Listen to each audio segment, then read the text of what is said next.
The anime you see before you may not look like much, but trust me, there's more to it than meets the eye.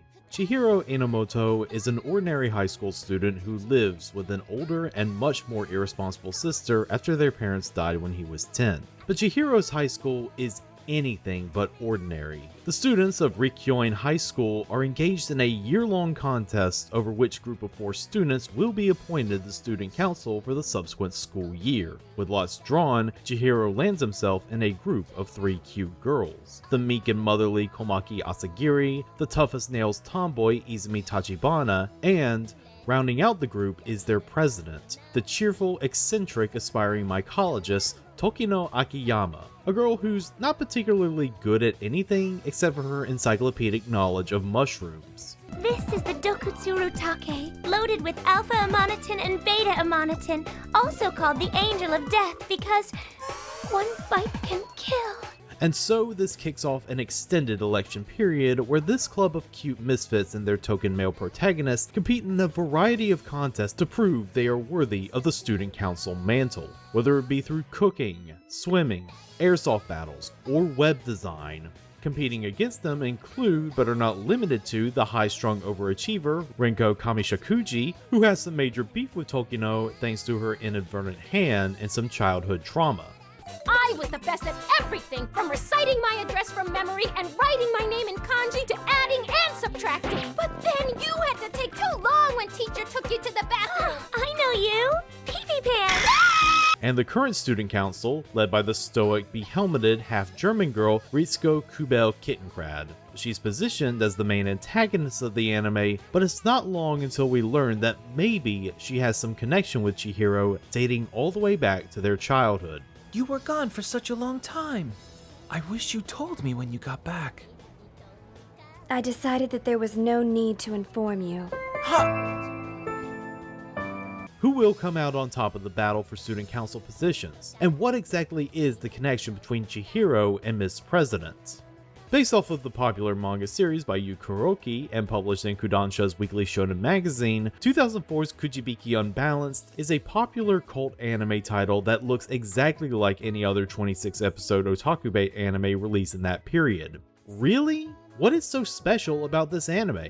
Is it the fact that it was mired in controversy thanks to director Tsutomu Mizudori's decision to play up the ecchi elements at the beginning? Is it the fact that a typhoon caused a delay of the final episode, but most fans saw it as an excuse to buy time to fix the poor animation quality? Or is it simply because this anime does not exist?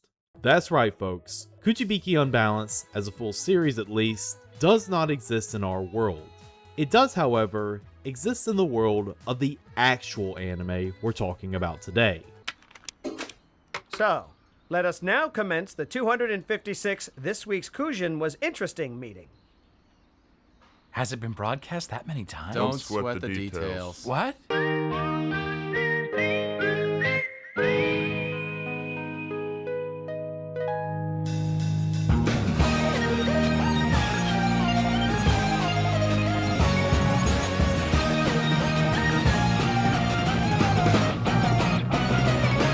Today is the first day of the rest of Kanji Sasahara's life. He has just entered university and is about to begin his path towards adulthood. But Sasahara harbors a secret. While he might look like an ordinary average guy, he's actually an otaku, and he's turning towards campus life as a means to express that hidden part of him. At first it seems like he'll join the anime or manga club, but they seem intimidating for a guy like him. Instead, his eyes are drawn to a smaller club called the Society for the Study of Modern Visual Culture, or Genshiken for short. The next day, Sasahara goes to the room where the club is meeting and meets all the members. Soichiro Tanaka, an easygoing otaku whose passions are mainly cosplay and gunpla. I'd be honored to make you some costumes. Oh, that would be nice. All mine are pre-made. Mitsunori Kugiyama, a shy, heavy-set stutterer who nevertheless has quite the talent for drawing. I bought this. Hey, this is pretty good. Isn't it? The art's pretty good and it's sexy too. And Harunobu Madarame, the glasses-wearing nerd who eats, breathes, and shits otaku culture with unbridled passion and is not afraid to let people know it. So in other words, guys can get excited by almost any image, much less a hot anime babe. And guys who say they can't are either defective or lying. Sasahara is not the only new underclassman joining this year, though. There's also Makoto Kosuka. While he might look like an uber handsome and trendy male model, he ends up being the most hardcore otaku of the bunch. Someone who has long relinquished any shame about his hobbies and lets his freak flag fly. Do you play adult games? No thanks. Oh, okay. Then how about fighting games? Sure, okay. And joining Kosuka is his long-suffering new girlfriend, Saki Kasukabe. The token normie of the group, she's quite upfront about her distaste for otaku and their anime-loving culture, and she will express that distaste violently if necessary. Do you belong to this club? Do I look like it? Do I look like I belong with the rest of these freaks? What? From there, it's just a nice slice of life about the day-to-day events of a college friend group devoted to nerd stuff. They play video games, they go shopping in Akihabara, they go to comic festival for the latest doujins, and occasionally they'll get into some crazy shenanigans like Sasahara's Gyaru sister Keiko trying to feign interest in otaku culture just so she can get close to Kosuka. Right now, I want to see this. Sure. Get ready.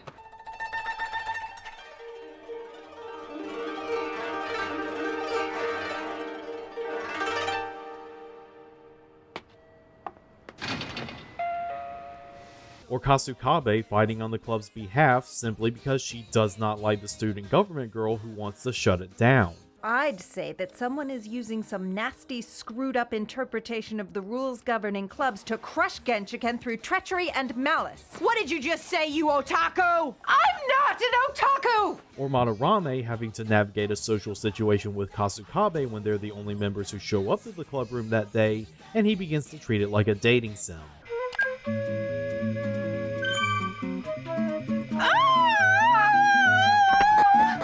No, that must never happen! Released as part of the autumn 2004 season, Genshiken is a franchise that's very near and dear to my heart. Is it because it's well animated? Not exactly, it's pretty middle of the road in that regard. Is it because it is laugh out loud funny? It's worth a few chuckles, but overall it's a far more low-key comedy than one would normally expect from the premise. So what makes it so special to me? It is because it is an anime that best portrays the era of otaku culture I came up in. I was born at the start of the 90s, so I come of age at the very beginning of the 21st century. I was one of the many children who got on board the Pokemon craze, which led me into the larger world of otaku culture and its connection to the internet. When I was finally old enough to explore the fandom on my lonesome, the world of the otaku looked exactly how it was portrayed by the Genshiken Club. And it's probably the only one as well. That's reason enough for why I'm doing a video on Genshiken. This is not a big historical look at an old anime, nor is it some unearthing of a hidden gem from the sands of time. This is simply a personal treasure I wish to share with you all. With that, I invite you all to join my anime club as we look at the real greatness that is Genshiken. I don't care if you're otaku or not. You're still the type of guy I cannot stand. Yeah? So? On this show, we've talked about anime that are all about otaku culture. There's 1991's Otaku no Video, a Gainax produced part comedy, part mockumentary about otaku culture's first wave in the 80s, explaining the joys of activities like tape collecting, cosplay, doujin comics, and garage kit sculpture, lightly ribbing the people who partook in such activities, and ultimately coming away with the conclusion of, we're nerds, but we're awesome. A decade later, we had Comic Party. While based off of an H game, the main crux of Comic Party was all about doujin culture and by extension, otaku culture in the second wave of the late 90s, early aughts. The running theme throughout this series is that while otaku are fans, it is the creators within that culture that drives its engine. It's not just a place to gush over media with people who have similar interests, but a place to find fulfillment as an artist. Both of these anime are great works, but they also paint an over-idealized portrait of otaku culture. There's a real patting oneself on the back feeling that pulses through both these anime, and when you get down to it, they are indulgent fantasies. A bitter pill to swallow, but not everyone I met on my journey to otakudom was a cute anime girl who knew exactly what to say to me in that moment.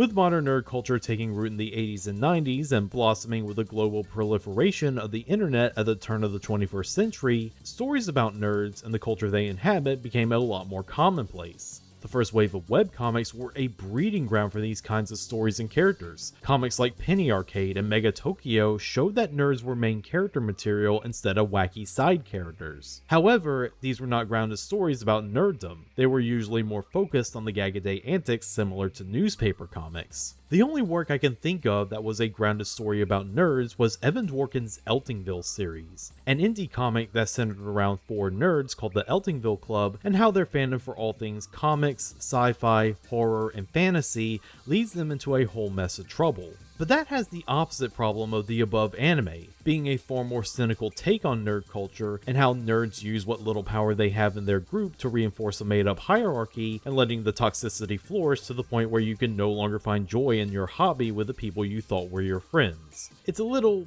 too real in many ways. It looks like there is no story about the realities of nerd culture that avoids both the flights of fancy and the jade colored glasses. That is, until the summer of 2002, where someone named Shimoko Kyo enters the scene. We don't know much about Kyo, other than that they were born in 1974, their blood type is B, and that they got their start drawing manga in elementary school because they wanted to be like their hero at the time, Fujiko Fujio. And while they broke through in the manga industry in 1994, it's not until 2002 where they produced their biggest title, Genshiken. Whoever Kyo is, they really exposed themselves as someone who is super tapped into otaku culture at the time.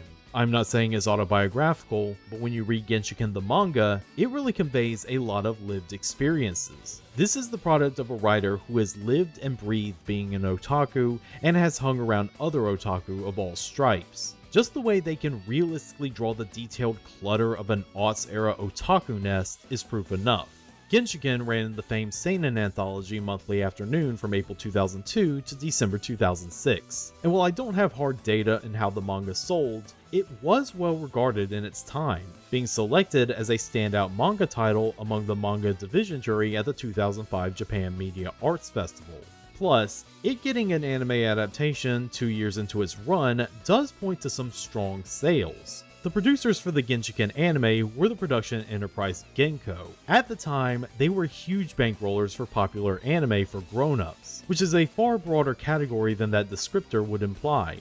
Genko has been the money for titles that can range from Azumanga Daioh, to Serial Experiments Lain, to Satoshi Kon's Millennium Actress, to the infamously large-chested ecchi Aiken.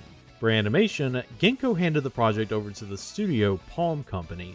As the name signals, Palm Company was mostly formed as a means to produce famed animation director Takashi Nakamura's 2002 movie A Tree of Palm. But once that wrapped, they still wanted to keep going because if there's one thing animators love, it's steady work. Genshiken being the second TV anime the studio had picked up right after the 2004 reboot of Tetsujin 28 Go.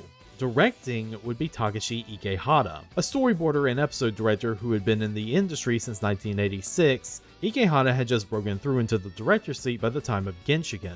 His director's resume prior to it was the Forgotten Magical Girlfriend OVA, Happy World, and JC Staff's forgotten sci-fi action series, Daphne and the Brilliant Blue. Clearly the signs of someone who doesn't really have much of an artistic voice, and his future resume points to him being a competent workman at directing otaku trash. On a technical level, Genshiken does look like your typical mid-budget anime series released around this time.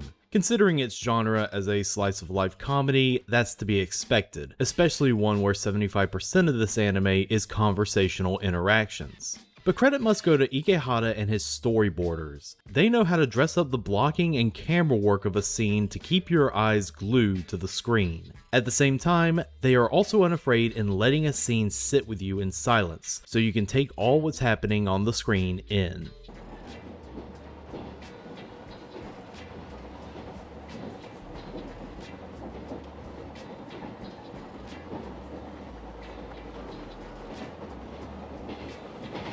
Is everyone on this train otaku?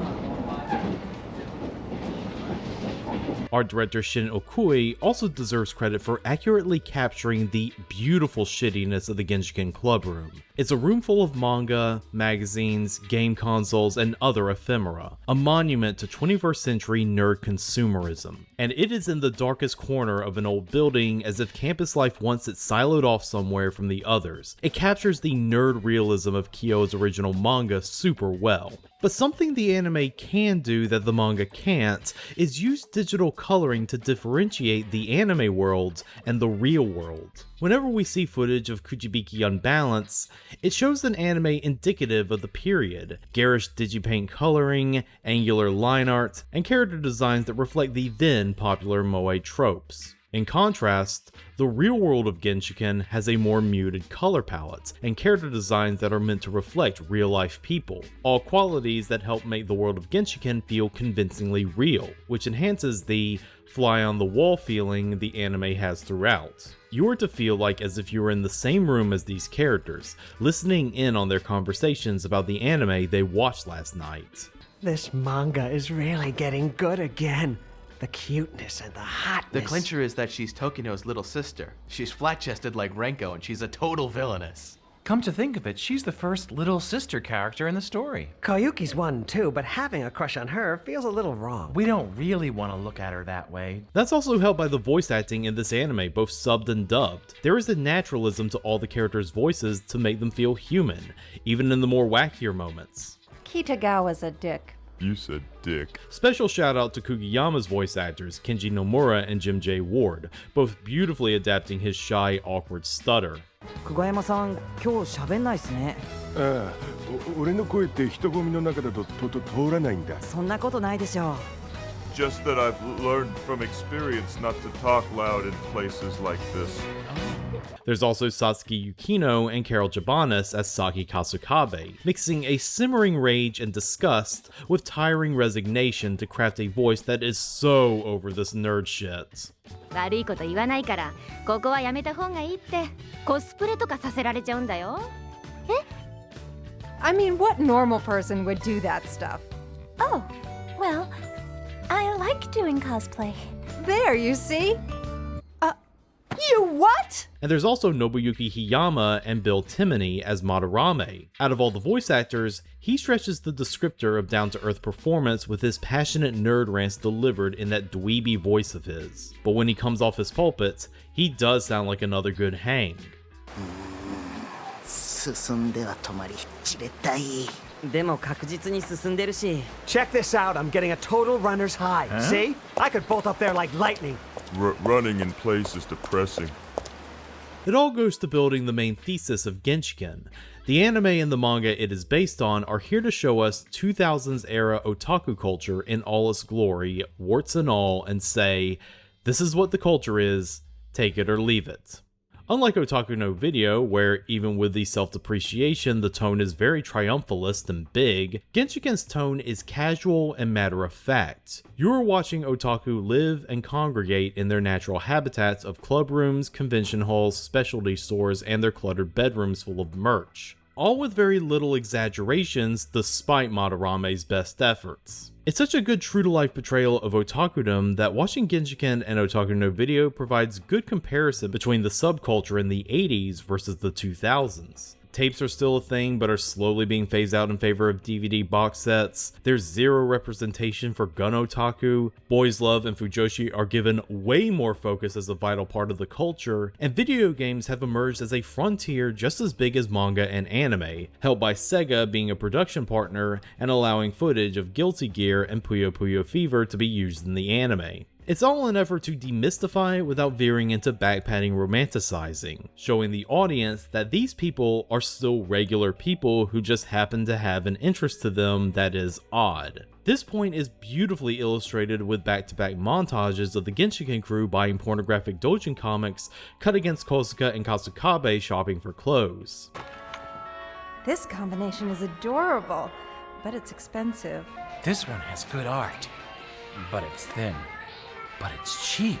It helps that the overall humor of the anime is character driven. It wants you to feel for the individual members of the Genshiken group so you can watch them be put into situations and see how they respond to it. And they often do in very relatable ways. Madarame breaking his wrist during the lineup to Kamifest and trying and failing to hide the painful injury from his friends is not only funny, but is also something that could have easily happened within your own otaku friend group.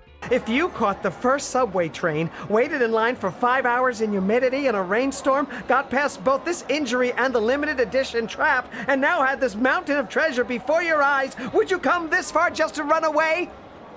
I don't think you've gotten past your injury. It doesn't matter. It's gone numb anyway. To otaku, the Genshiken group exists as a true-to-life reflection, and to non-otaku, it's a humanization. Realism benefits both missions.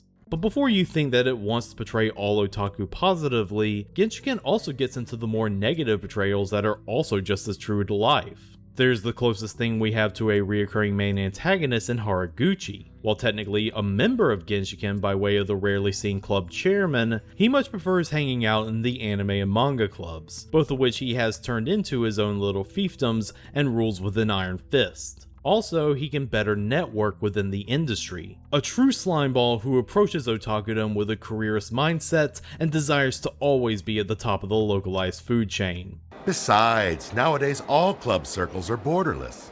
Uh-huh. So in conclusion, the very existence of Genshiken is valueless, yes? That's why its membership is made up primarily of wannabes. There's also one of the prospective new members of Genshiken that attends a mixer with the rest of the club, and he clearly sees himself as better than other otaku because he approaches his fandom as a cultural critic rather than a common fan. Anime is Japan's #1 culture these days. Simply enjoying it is stupid.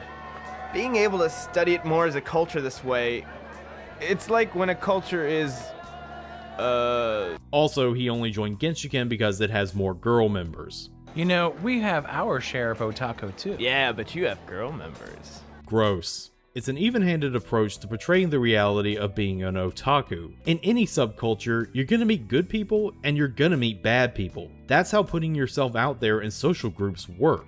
I think the main reason why Genshiken is able to portray the average otaku so well is because of its college setting. To the people begging for more anime stories featuring grown-ass adults, here you go. The college-age status to the main cast gives way more flexibility in the stories they can tell with the Genshiken crew, as well as the conversations they can have. Specifically, the college setting allows for frank and more detailed discussions of otaku sexuality. Game Boys, put down your joysticks. A lot of the conversations within the Genshiken crew are about sexual attraction to anime characters, whether as a quick mention of a brand new porn doujin they bought, or a deep symposium on the ethics of jerking off to fictional high school students. You play a game that takes her clothes off? But she's a child! That's the whole point of the game. It's strip mahjong. And the characters in high school. Now.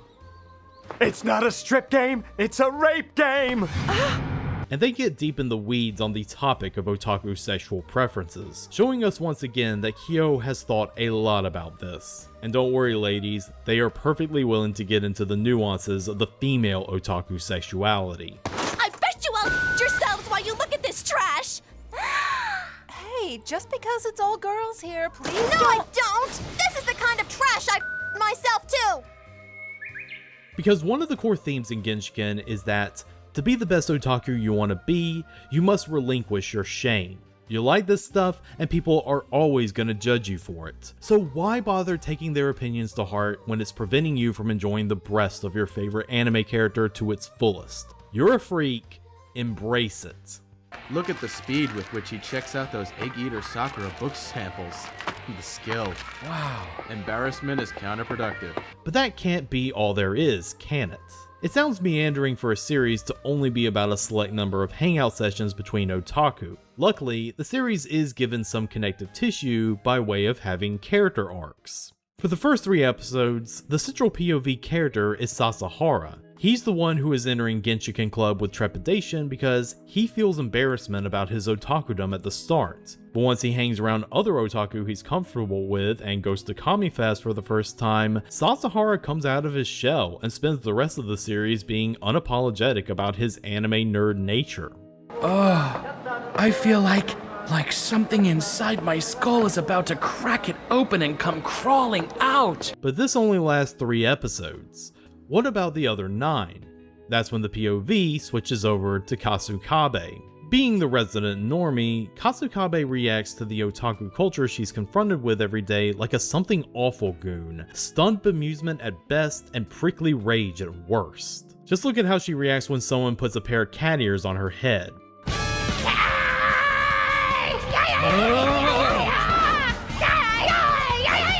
But it's good that Kasukabe is the main character for most of Genshiken's run. She brings conflict to the story and can interrogate otaku culture from a non-otaku viewpoint. She's a valuable character to have in an anime like this. Her contrasting point of view is so essential that her character arc isn't her becoming an otaku, but becoming someone who tolerates otaku.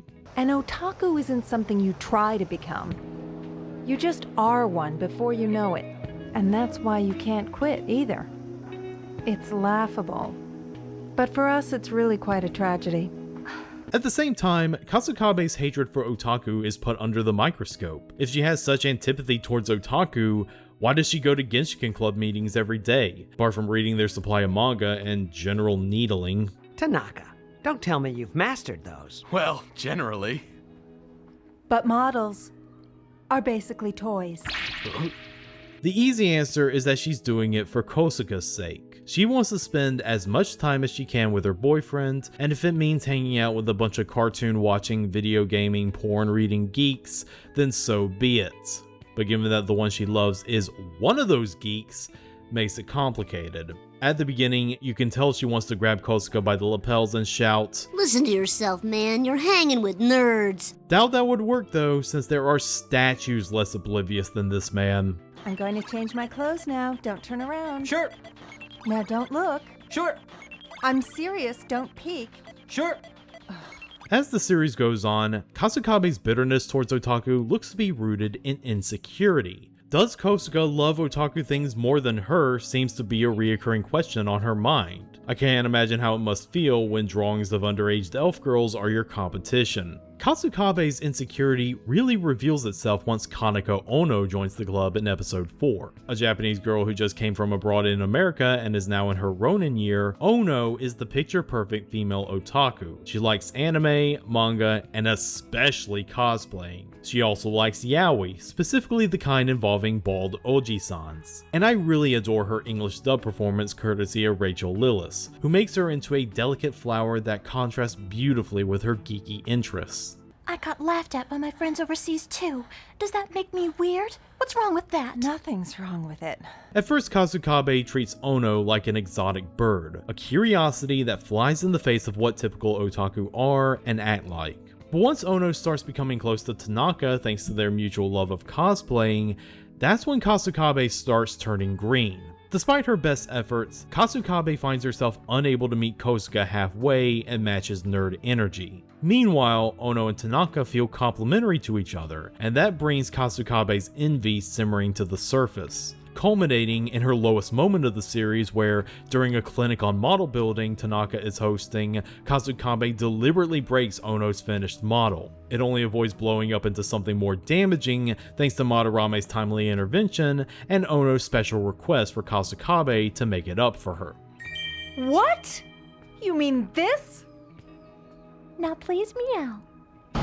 Meow? Kasukabe's art does come to a satisfying end in 2 ways. One is through finally cosplaying in Ono's steed for the school festival and taking down a camera creep in the process, and the other is averting another attempt by the student council to shut down Genshiken because of a fire started by a stack of anime magazines and a stray cigarette courtesy of Kasukabe. Because she was technically at fault, Kasukabe makes it up to the rest of the group by getting their shopping done at that year's Kamifest while the rest must do community service. It's a selfless act that shows, even though she has no interest in otaku stuff, Kasukabe is a good friend to the rest of the Genshiken group, whether she likes it or not.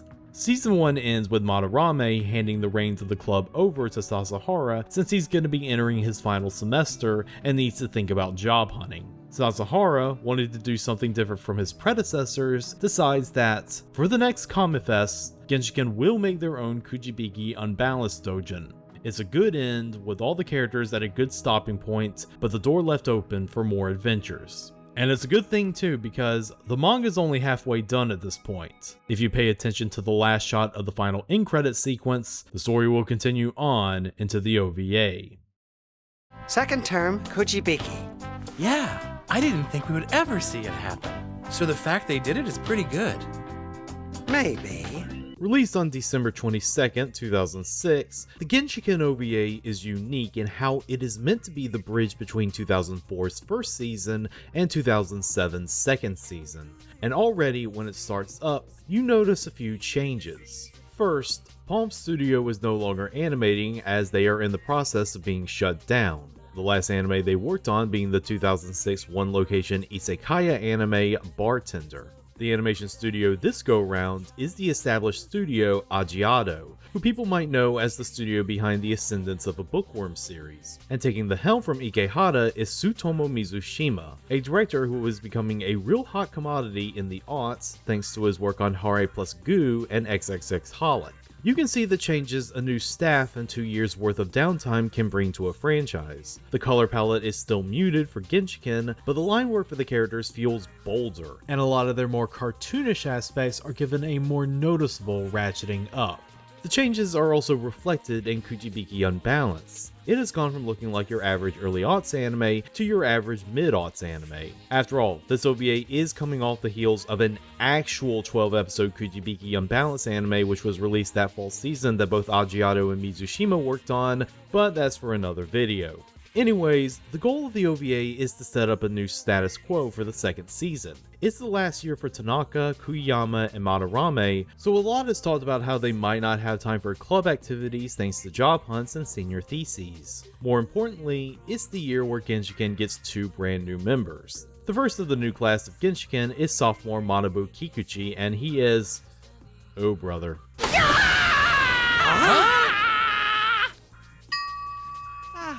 Kikuchi was introduced earlier in the Mixer episode of Season 1, but Kyo decided to bring him back because he fills an important role that every nerd group unfortunately has. The role of that guy.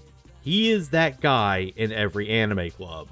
The guy who believes that, because he's among other anime fans, gives him permission to act like the world's biggest pest. He's a living lesson in how there's a difference between being cringe but free and being an absolute menace to society. Yes, yes, yes! Nobody in the anime club would call me Coochie! I feel so moved, so honored! Oh, great. If anything, Kikuchi is a good description of what acting like an anime character does to people's perception of you in the real world. You're not funny, you're incredibly off-putting. The only reason the Genshiken crew doesn't kick his ass to the curb is because they would just be moving the problem elsewhere. He is their cross to bear alone. Press it. What the hell's your problem? When you hit a girl, you will be disciplined! The second newcomer is Chika Ogiwe. Like Katsukabe, she's a self-proclaimed hater of otaku. I'm Ojiwe and I hate otaku. But unlike Katsukabe, she's constantly being seen in otaku spaces and buying otaku merch. Ogiwe fills another important role in the Genshiken crew, the otaku in denial. Ogiwe clearly loves the stuff the Genshiken crew are all about, but constantly feels the need to insult and belittle everything. You are so indecent, the way you try to push your filthy habits onto others. It's the reason why she's part of the Genshiken crew in the first place. She was initially part of the anime club before she got in a massive argument and jumped out of the second story window. The anime club asked Genshiken to take her and hoping she would not cause any more trouble. Because of this, Ogiwe brings another vantage point in interrogating otaku culture. Instead of from the normie point of view like Kasukabe, it's from the point of view of a self-hating otaku. Not just any self-hating otaku, but a self-hating fujoshi.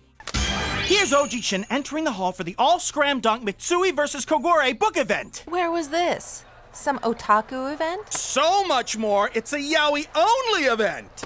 That aspect is what makes her relationship with the more out and proud Ono one of the more interesting and funniest aspects of the OVA.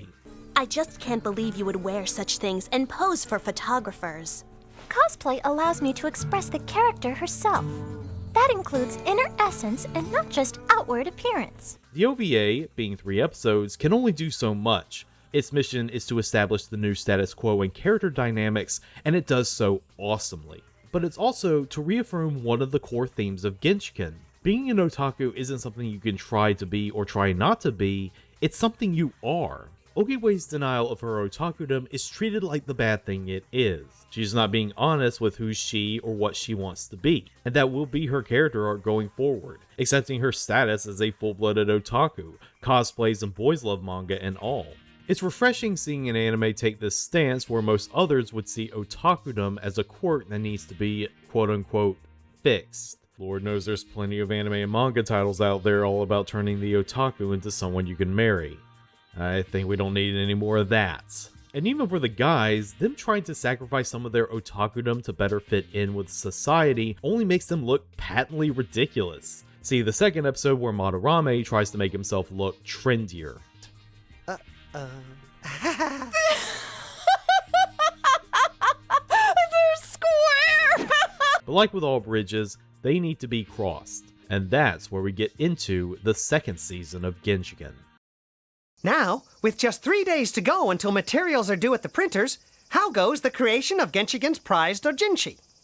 So, I call to order the first emergency Comic Fest countermeasure we've hardly even started this thing meeting. Premiering as part of 2007's fall anime season, Genshiken Part 2 shakes things up some more on the production side. Because there was a space of time in between the final episode of the OVA and the first episode of the second season, Agiato was no longer the main animation production house. That job instead went over to Studio Arms. Arms was an infamous studio around this time because they were the biggest purveyors of anime trash in the 2000s. The biggest non-porn title they have to their name is Elfen Lied. And with that change in studio comes a change in animation style.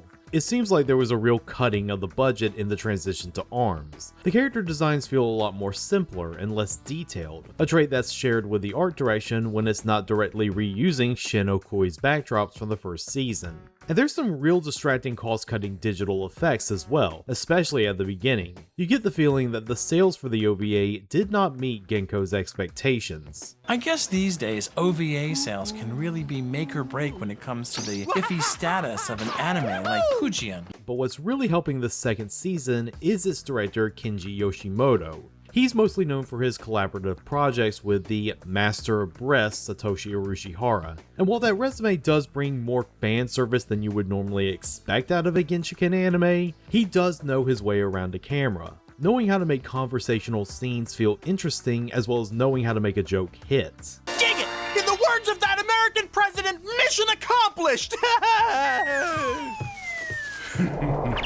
Take that, all y'all punk-ass bitches. The season picks up where the rest of the first season left off, with Sasahara leading the rest of the Genshiken crew to make a Kujibiki Unbalance doujin for Kamifest. This arc is a perfect illustration of how being a fan of something and producing a fan work of something are two different worlds. One is clearly more stressful than the other. The entire first episode is all about discussing logistics for the convention, and the nightmare of actually producing the comic hasn't even started yet. The printer needs our submission by the 27th.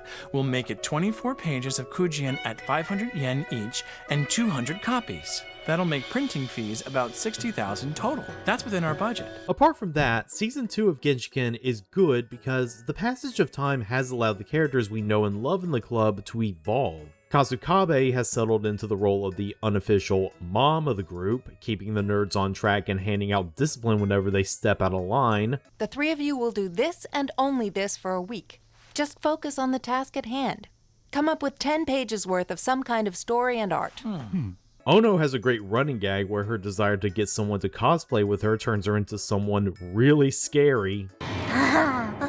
I just happen to have a costume Tanaka recently made that's precisely your exact size. And Tanaka and Ono's relationship, which had only been hinted throughout the series, finally blossoms into something more serious, with them having their first kiss by Ono watching Tanaka play an H game. No way! We do this here and now! Play, play, play!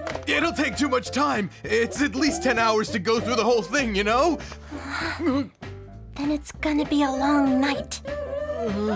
That's the key difference between the first and the second season. Since neither Sega nor SNK are production partners anymore, no actual video game footage is seen. So ARMS, being ARMS, emphasizes the presence of hentai visual novels in this season. They were popular among otaku of that era after all, and it does pay off with Kosuke getting a job with an H-game company before he leaves college, prompting Kazukage to take drastic measures to ensure he doesn't choose 2D over 3D. We are going to a hotel right now, Kosuke! But I said I've got to start working tonight. And don't you have some things to do with— First, we're gonna have sex or I'll never forgive you! The main character of Season 2, though, is Ogiwe. The plot seed that was planted in the OVA is now beginning to bear fruit. During the production of the doujin, she sheepishly volunteers to do art for it, showing us that she's excellent in drawing in the anime style. And we're starting to see more about how, behind that prickly exterior, beats the heart of a massive fujoshi. You're easy to read. Every time you see Ria's stuff, you drool. Just like a hungry wolf. No! The standout episode of the season is Ogiwe brainstorming ideas for her own Boys Love doujin for her to publish at Komifest, as she can't stop seeing the other Genshiken crew as archetypes in an explicit yaoi story, with Sasahara and Madarame as the main Seme-uke pairing.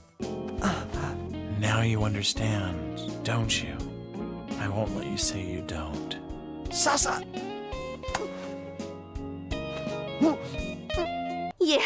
Yeah! And then he's totally got Madarame where he wants him. It's even better when you know that the sequences were boarded and animated by famed hentai director Rin Shin. Speaking of, this shows how Genshiken's second season is also a good historical document, not just by showing how massive yaoi was at this time, but also being an illustration of how otaku were becoming database animals. Coined by cultural critic Hiroki Azuma, database animals is a term used to describe the shift in how otaku began to catalog and consume isolated traits of a story rather than appreciate the full narrative. This trait existed in the first season with how the Genshiken crew discussed Kujibiki Unbalance, but in season 2, it's given way more prominence with how the crew start liberally using words like tsundere and uke to describe the lens of how they see stories. And gets all shy? She goes beet red, turns around, and then you embrace her from behind.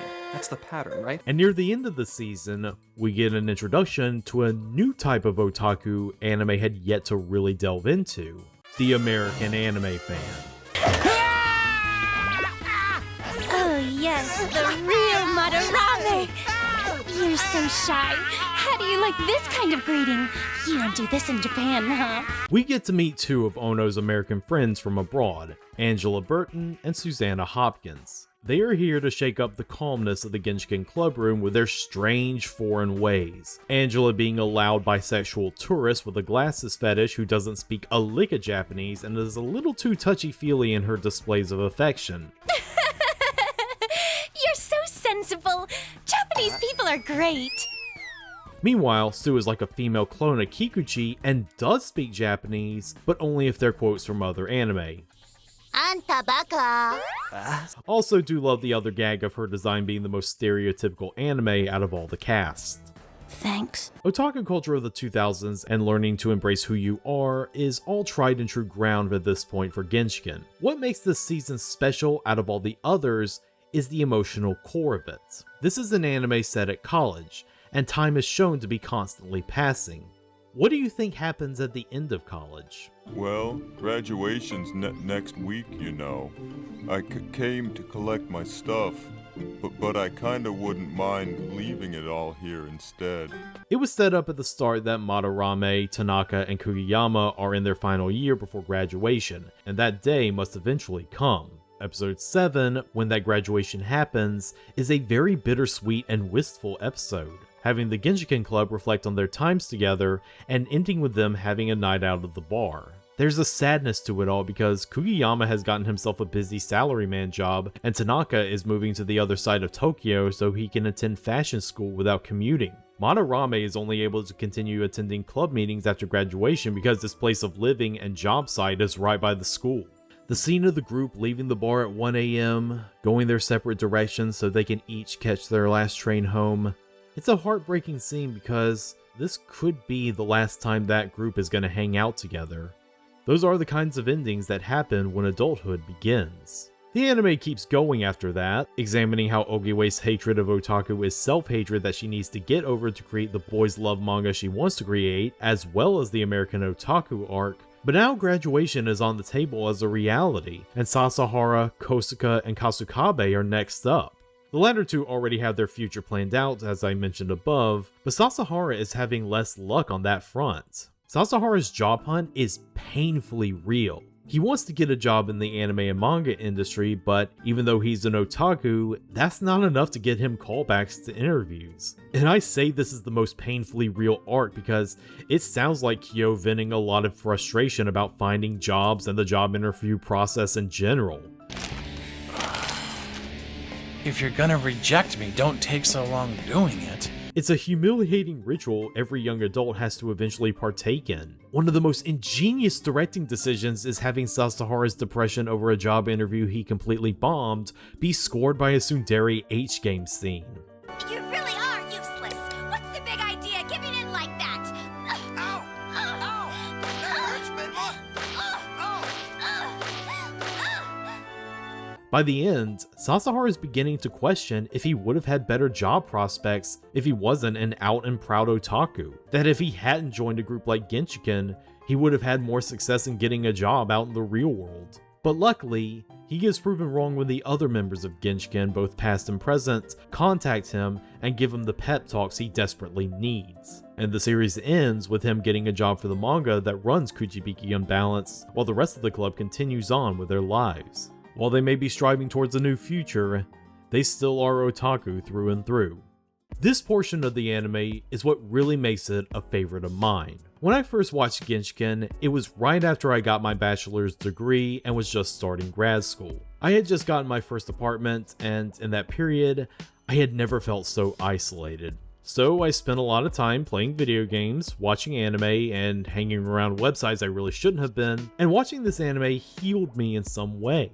I was a member and later president of my college anime club, and that whole vibe of meeting with friends to watch anime every week was behind me. I was now prepping to enter the real world, and I was still an otaku at the end of the day.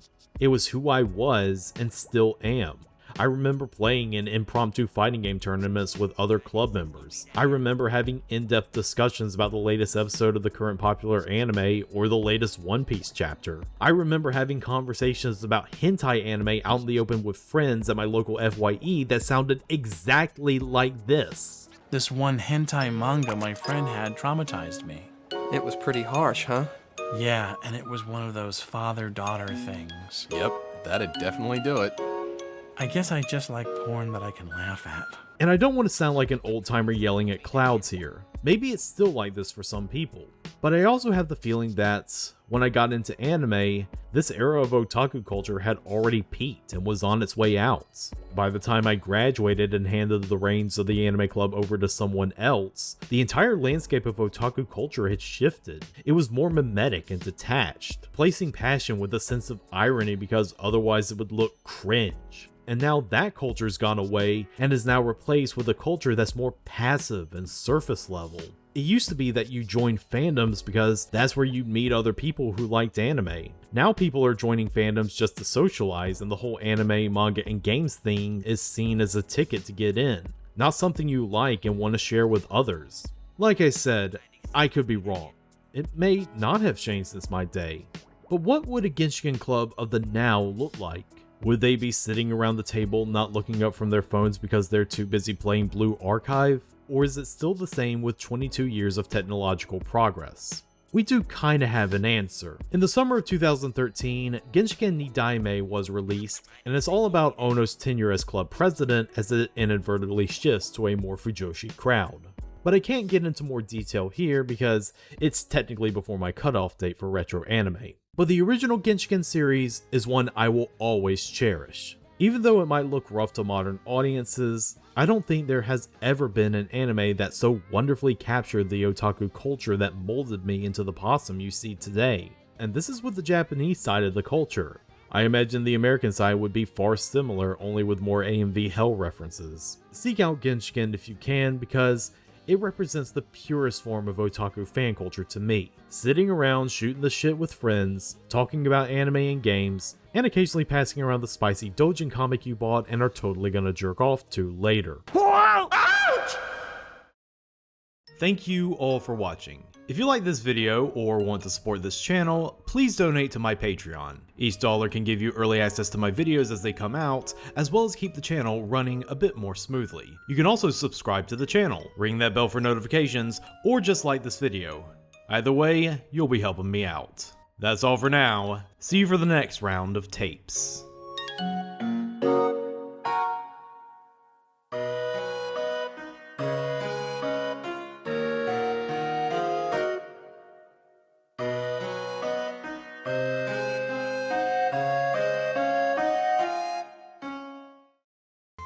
Since you have porn games, I guess you don't need me. That's right.